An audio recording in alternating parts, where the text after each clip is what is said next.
6 kilometre घनदाट जंगल आणि पोटात 9 महिन्यांचं बाळ असा प्रवास केलाय गडचिरोलीतील एका महिलेनं.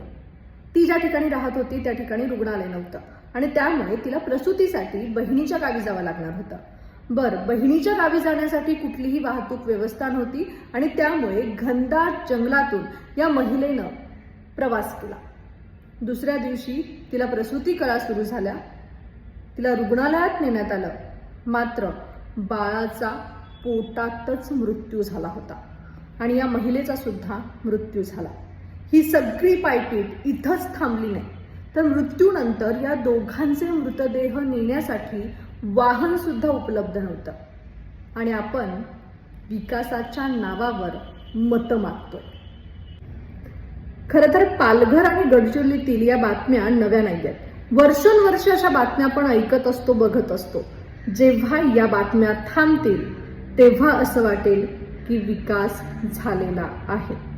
तुम्हाला याबद्दल काय वाटतं? कमेंट बॉक्समध्ये नक्की सांगा.